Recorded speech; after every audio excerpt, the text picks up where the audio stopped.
guys. Napakalakas niya, kaya niya nang buhatin yung buong bangko nito. Oh, kita nyo guys. Kaya niya nang buhatin yung bangko. Oh. Sobrang lakas ng pagkakagrip niya. Okay na siya. Oh. Yan.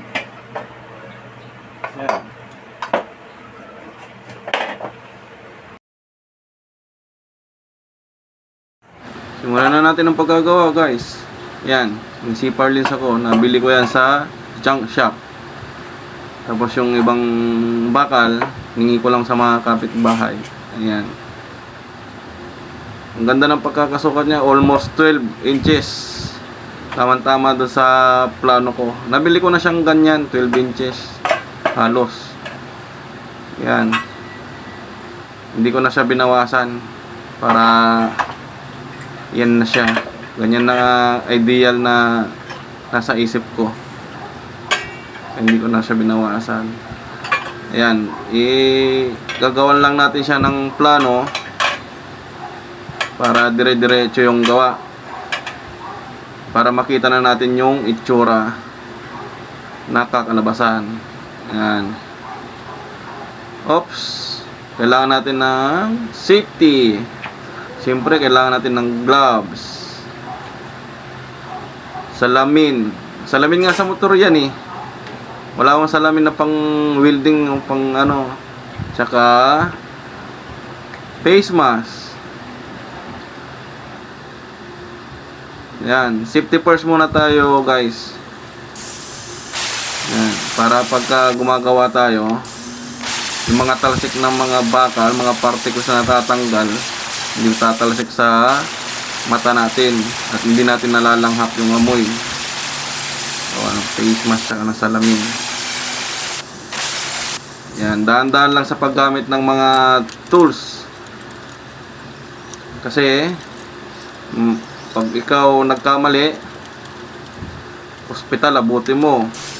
Minsan nakakaputol ng kamay yan, braso, o di kaya yung grind disc na yan. Minsan tumatalsik yan. Yan. So, nakagloves tayo kahit mainit yan, hindi tayo basta-basta mapaso. Pag alam mo nang malamig, di go. Hindi ko na pala sinuot yung isang gloves dyan kasi hindi ko mapindot yung cellphone para sa video natin. Hindi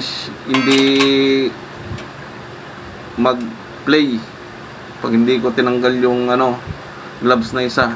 Pero yung isa, hindi.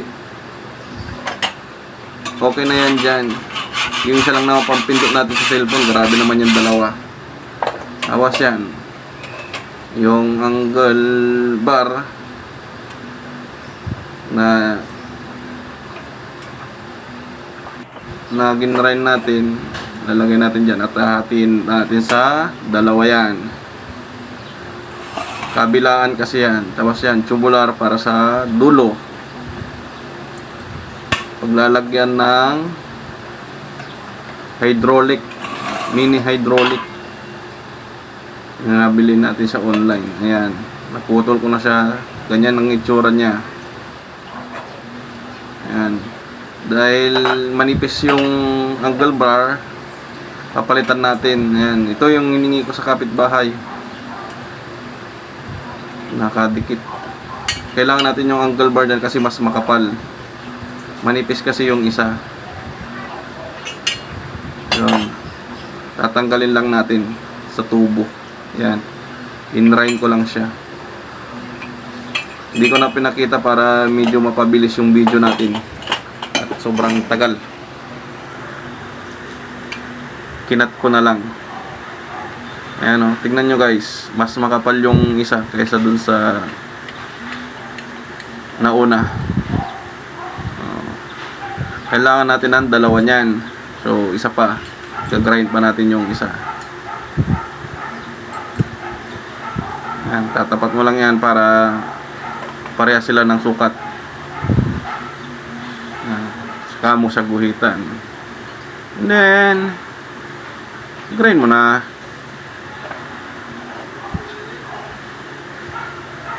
Ayan o. Wala tayong holder, kaya ganyan lang ako kung mag-grind.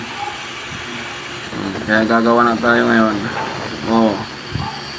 Napakadelikado. Minsan kasi tumatalsik yung ginagrind mo.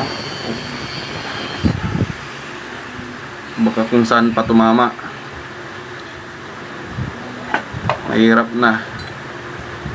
Hindi naman tayo professional, pero may mga kalaman din tayo sa mga gamit at paggawa. Kailangan ko pang matuto. Marami pa akong hindi alam. Kaya kung may alam kayo at hindi ko alam, baka pwede nyo naman ituro sa akin. Comment nyo na lang po mga boss, mga repa. Yan. Ganyan yung itsura niyan.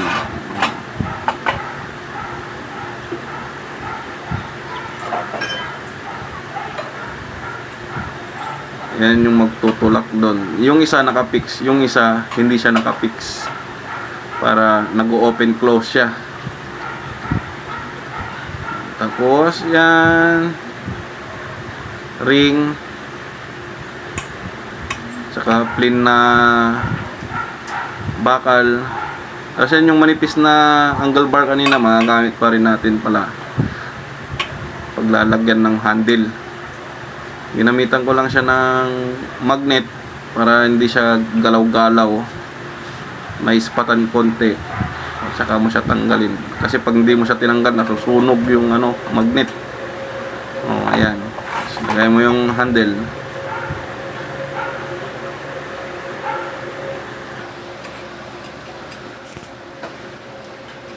Mag-ingat lang sa mga tools. Ayan, welding, mainit yan. Tsaka mga talsik niyan, baka tumalsik sa mata mo kung wala kang salamin.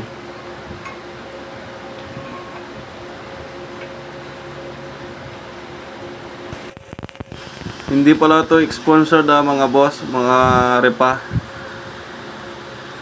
Yang dilaw na yan, malapit lang kasi bilihan dito niyan. Tsaka mas mura at reliable din sa quality. Kaya halos lahat ng gamit ko yan, malapit lang kasi bilihan. Kaysa punta pa ako doon sa Quiapo o kaya Visoria o kaya hardware. Ito, malapit lang. Marami ng shop ngayon yan eh. Nagkalat na. Parang kabuti na tumubo. Ayan guys. Yes yan. Welding na lang. Tapat mo na lang yung mga pinutol-putol natin dyan. Ayan. Kailangan gumagalaw yung nasa gitna ng angle bar na isa. Back and forth. Tapos i-fix mo na. Hindi maganda yung pagkaka-welding ko guys. Kasi medyo pasmado yung kamay ko. Minsan nanginginig-nginig yan.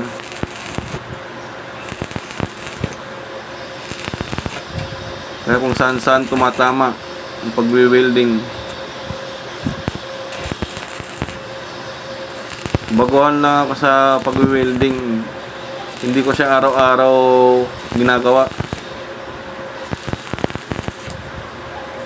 Pang lang, pag may gusto akong gawin na kailangan kong tools na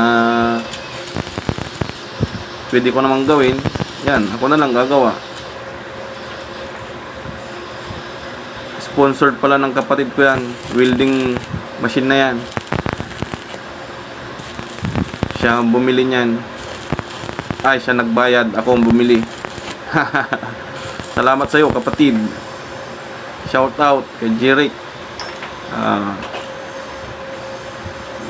Bunso kong kapatid. Tsaka yung barena. Nung binili ko kasi yung welding na yan, binili namin, free na yung barena. Pero yung grinder sa biyanan ko yon, naiwan niya. Gagamitin na natin kaysa na matambak at masira dyan. titik-tikin mo yung mga ano ba tawag dyan para malinis yung dumi. Kabilaan na welding yan. Tingnan mo guys, pag-wielding ko hindi dire-diretso. Minsan kumakapit pa.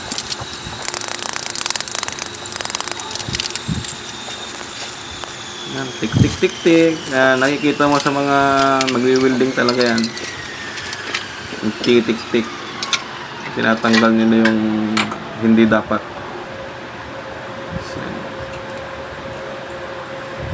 Tapos yung isa na gumagalaw, lagyan natin ng tubular. Diyan natin bubutasin paglalagyan ng mini hydraulic. Tignan mo guys ha. Kumakapit yung welding ko. Minsan kasi nanginginig-nginig yan. Minsan pagka napadiin, didikit talaga yan. Dapat smooth lang. Para mo lang dinadampi. Para lang siyang hinahalik-halikan dapat ng welding rod. Yung pini-welding mo. Pero nanginginig-nginig yung kamay ko kaya ganyan. Minsan napapadiin. Kumakapit yung welding rod. Sana all makapit. Di ba?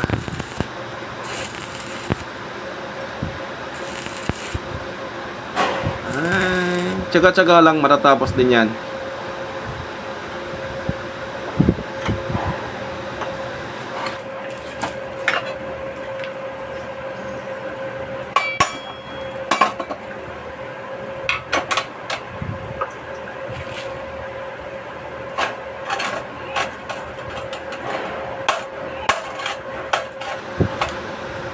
Napansin nyo ba guys na medyo mabagal talaga ang pag-welding? Hindi kagaya nung ibang video kasi na puro cut at saka fast forward. Yan talaga yung realidad ng pag-welding. Hindi nadadaan sa madalian yan. Yung ibang nag-upload sa YouTube, Facebook, puro cut lang yon, mabilisan lang yon. Pero ito talaga ay realidad. Kasi hindi naman pwedeng bilisan ng todo yan. Masasaktan ka lang, mapapaso, grind, may ipit. Yan talaga yon. Kaya dahan-dahan lang sa paggawa. May mga video na pala ako dito sa YouTube guys. Paki-check na lang dyan sa description. May mga video na rin ako dyan na pwede nyong panoorin din. Paki-support na lang po ang YouTube channel natin. Paki-like, share, and subscribe na rin. Para naman balang araw pagkakitaan din natin to. At marami tayong magagawang mga video kagaya nito. Iba-iba yung upload na video ko kasi hindi naman puro pag-welding ang ginagawa natin. Minsan nagluluto tayo, yan, kain. Ito side lang to, pag-welding, gawa-gawa. Minsan gumagawa din ako ng mga speaker, maliliit lang, pang motor, ganyan. Pero hindi ko pa na-upload yun kasi meron ako doon sa motor. Hindi ko na video kasi hindi ko pa naisip mag YouTube. Ngayon lang, halos isang buwan pa lang ako sa YouTube. Nagkabit kasi ako ng speaker sa motor. Hindi ko na video. Sayang. Pero sa sunod, bibidyo ko na. Para naman makita nyo.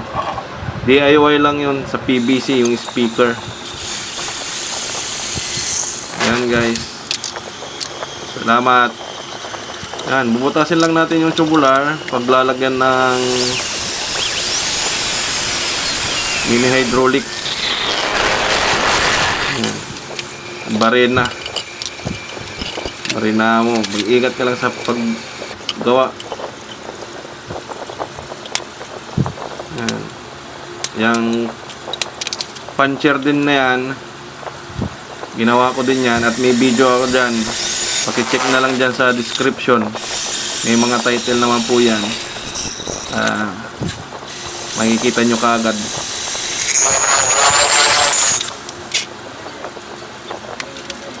Mga susunod na video natin, pakisupport na rin at mag-subscribe po kayo para kayong unang makakaalam. Ano nyo yung notification, click bell notification, yan, para pag may susunod na upload tayo, magno-notify dyan sa cellphone nyo, sa gadget nyo.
Nabubutas.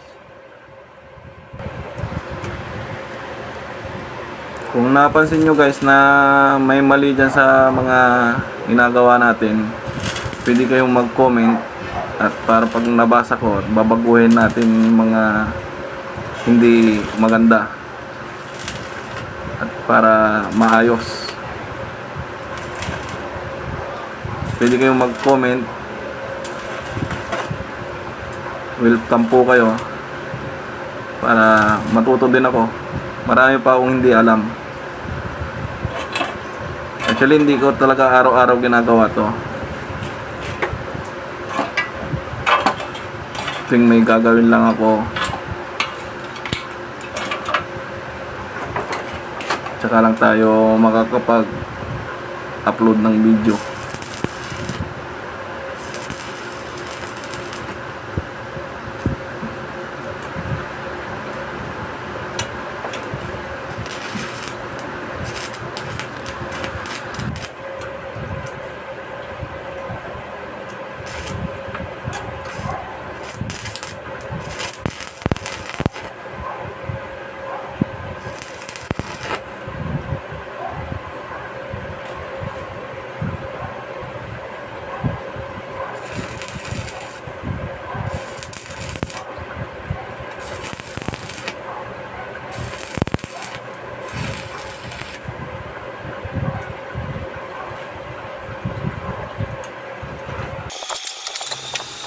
Yan guys, pabilisin natin ng konti yung video.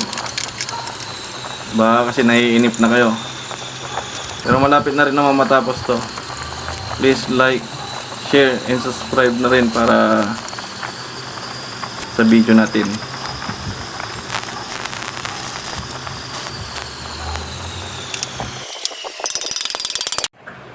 Ayan guys, tapos na tayo mag-welding. Siyempre, ginrind ko na rin yan para pabilis yung video at hindi kayo mainip. Hindi ko na pinakita yung pag-grind. Yan na yung kinalabasan. Para hindi tayo masukat, kailangan natin siyang i-grind kasi may mga bukol-bukol at naka-pusling mga pinag-weldingan. Yan. Ganyan ang itsura niyan.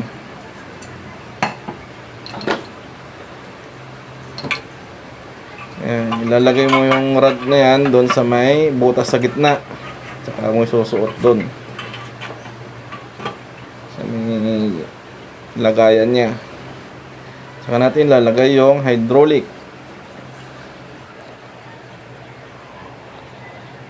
Siyempre pipinturahan din natin yan para maganda siya tignan.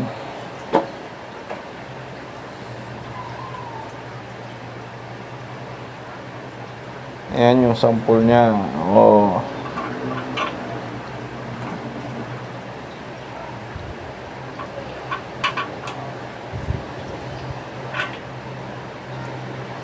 Ay, baliktad.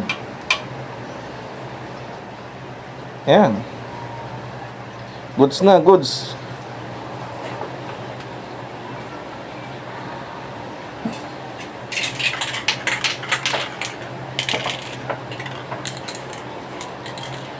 Ayan ang pintura natin gagamitin.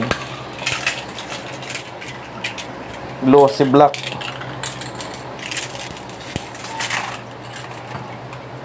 Ayan, bago lang siya. Kanina ko lang siya binili.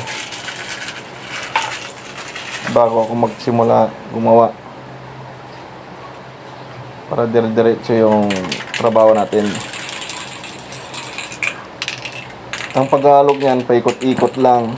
Tapos, baliktarin mo ng dahan-dahan. Hindi mabilis kasi pag na-crack yung jolin sa loob, babara yun dun sa may hose na palabas. Hindi na lalabas yung pintura, mababarahan. Kaya dahan-dahan lang sa pag-alog niyan. Inalog-alog ko na yan kanina. Alugin pa rin natin para sure. Pero dahan-dahan lang para hindi masira yung jolin sa loob. Hindi bumara. Ayan, unahin natin yung nasa loob kasi mahirap pinturahan na yan mamaya pag inuna natin. Pero kailangan natin ng gloves ulit. Gamitin natin yung gloves natin. Wala tayong gloves na pang pintura kaya okay na yon. Yung ginagamit natin pang welding. Para lang hindi mapunta sa kamay natin yung mga excess na pintura, yung mga lumilipad. Siyempre kailangan natin ng face mask. Nagpalit na ako ng face mask kanina, kulay black, ngayon red na kasi puno na ng pawis yun. Ayan.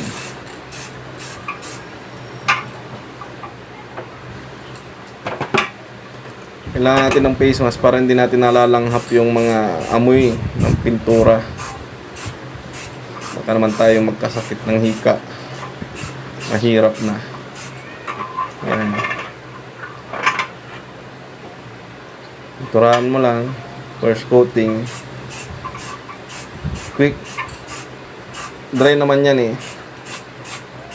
3 to 5 minutes pwede ka na mag second coating. Tapos mga 30 minutes, pwede na, tuyo na yon.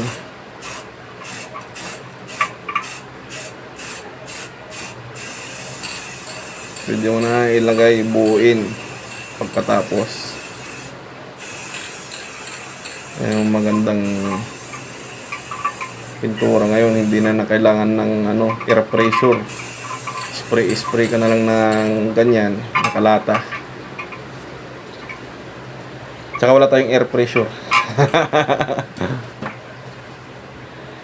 Ganyan lang, okay na yan dyan. Tipid naman yan. Tsaka hindi na tayo magtimpla-timpla.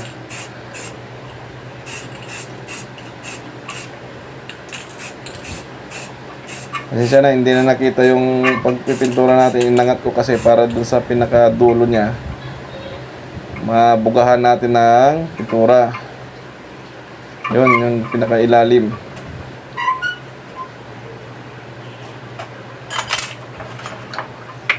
Ayan, tabi mo muna, tsaka yung iba naman, ibang parts.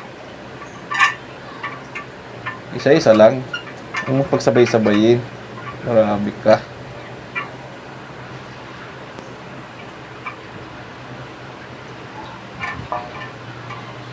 Hintayin mo ng 3 to 5 minutes.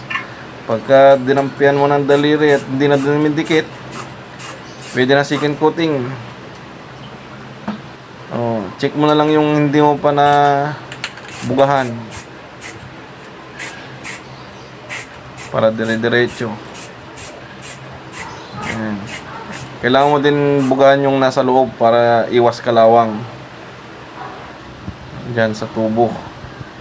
Tubular. Ayan. Okay na. Tuyo na. Mga 30 minutes lang yan. Pero hindi pa siya totally cure. Cure pa natin yan.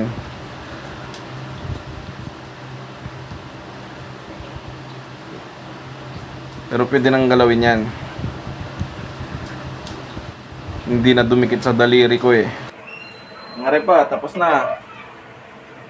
Assemble na tayo. Dito sa ating ginawang gato, vice. Yan. I-assemble na natin siya. Oh. Lahat ng ginamit ko dito puro scrap metal lang.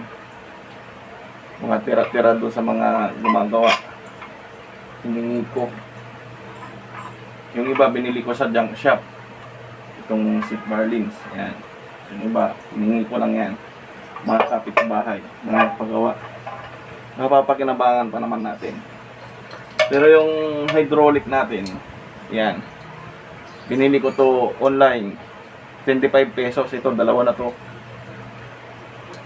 Nung nag-sale, bumili ako ng parts sa motor. Nakita ko to doon sa shop. Binili ko na. Ngayon, magagamit ko na. Ito yung nilalagay sa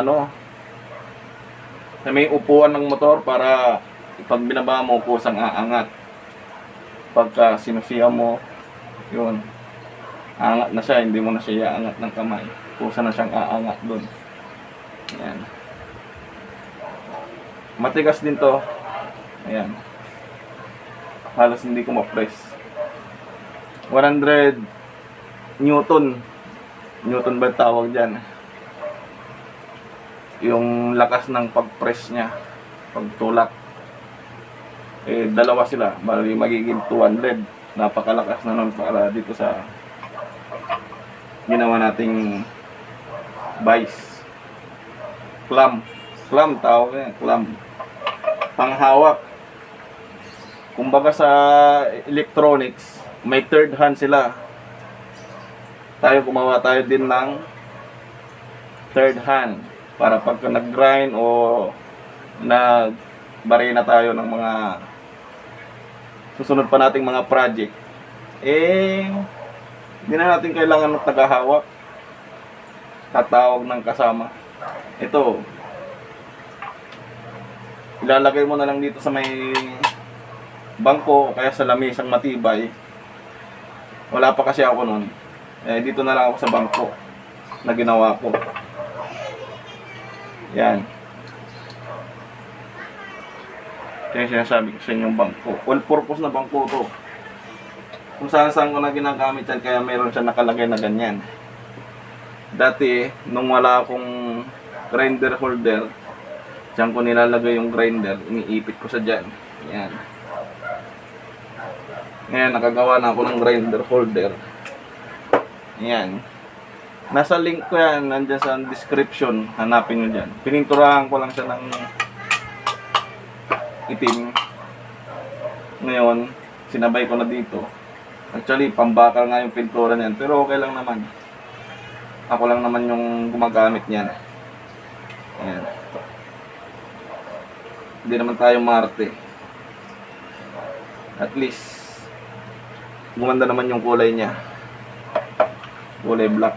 Hindi yung patsi-patsing kulay na nung nakaraan. Ayan. Meron siya nilalagay dyan. Tapos dito isusuot yung grinder.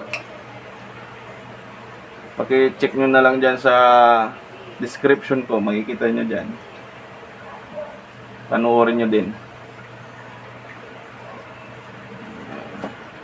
Ngayon, mag-assemble na tayo mga paps.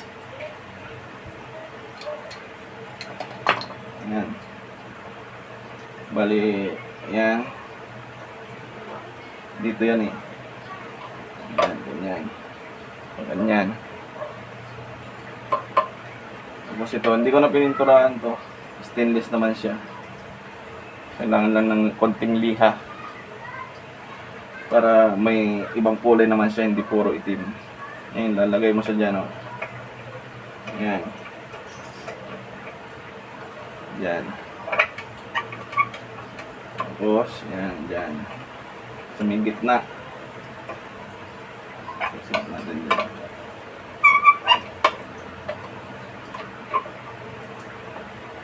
Yun. Ano ko lang. Mahigpit o anong pintura. Pag naupod na yan, pintura dyan. Kung anong pagagalaw ng ganyan. Nagiging smooth na yan. Ayan. Lalagyan natin siya ng langis. Tapos, ito. Amin na natin. Ayan. Ayan siya. May sakal siya dito. Manipis lang na ano kong bakal. Kasi hindi naman ganoon kalakas yung hydraulic natin, pero malakas na rin naman siya, hindi siya basta-basta. Shoot mo lang doon sa may butas dito. Yan, may butas siya dyan. Yan.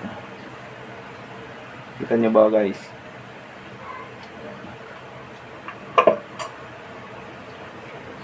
Yan. Yan lang siya. Napaka lakas niya. Ayan. Halos hindi ko siya ma-press.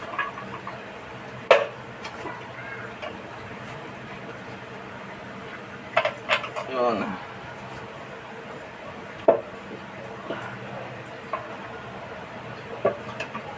Okay na siya guys. Ngayon magagamit na natin ulit tong bangko na to. Lalagay natin siya dyan, no? Ayan. May screw yan doon sa ilalim, nut, para mahigpitan. Sushoot mo dyan sa may butas dito. Kaya ako binutasan yan dyan. Ayan. Iniwan ko siyang butas.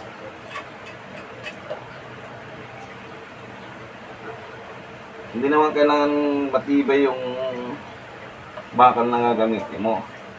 Kasi hindi naman industrial yung gagawin natin. DIYs lang. Pang handle lang pag nag-grind. Kung ano yung kailangan mo ng pangatlong kamay, pwede mo na magamit to. Yan. Yan siya guys. Napakalakas niya guys.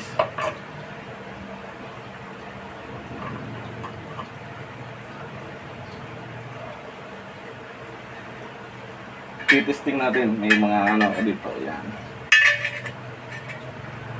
Kailangan natin gumamit ng tubo.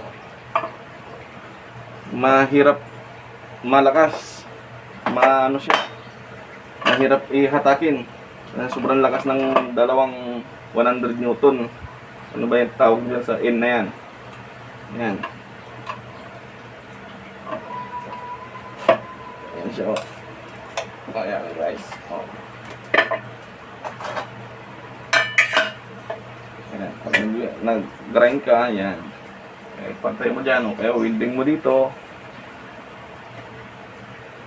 Kayang-kaya niya na yan. Ayan. Kaya niya nang buhatin yung buong bangko nito. Oh, kita nyo guys. Kaya niya nang buhatin yung bangko. Oh. Sobrang lakas ng pagkakagrip niya. Yan.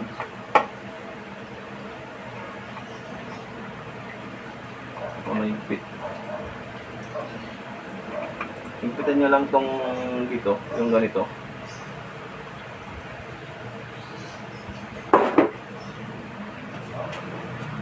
Ayan na siya guys. Okay na siya.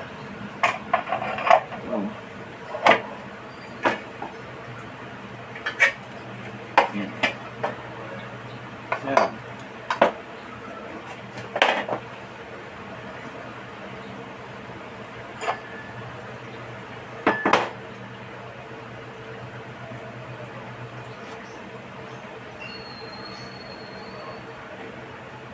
Yung ginagawa, i-grind mo siya dyan. Oh. Hindi na yung gagalaw.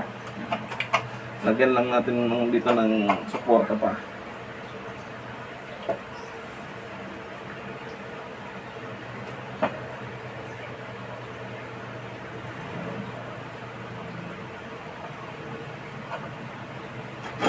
Ang lakas niya guys eh.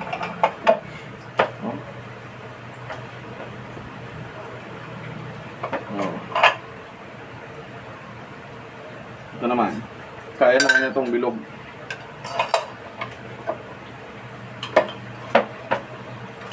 No, umaangat yung upuan. Pag hinatak mo to, angat na yung upuan eh, oh. Kaya sobrang lakas niya. Ang kapal kaya nito, oh. Mabigat na kahoy ito. Ayan, kailangan mo siyang ganyan. Oh. Tapos, steady mo lang. O kaya sandal mo dun sa pader para ayan.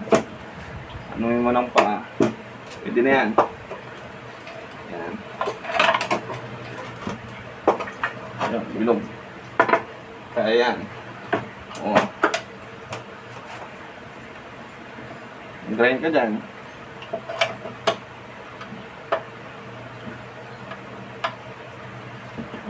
Ang tibay niyan guys, oh.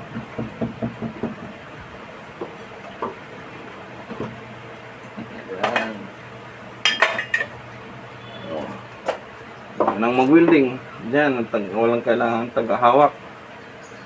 Oh. Ito na siya ang hawak.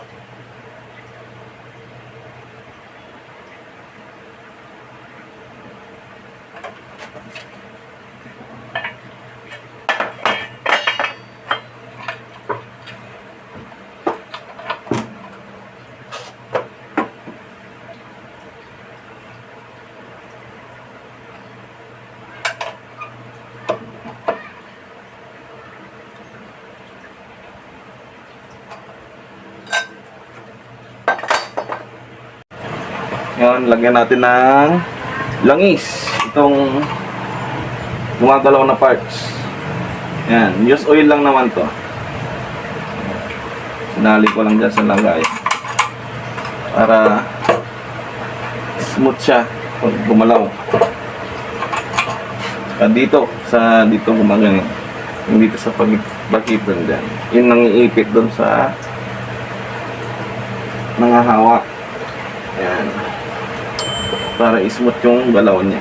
Huwag nang masyadong dadamihan, tutulo. Mag-ano siya dyan. Tatapon.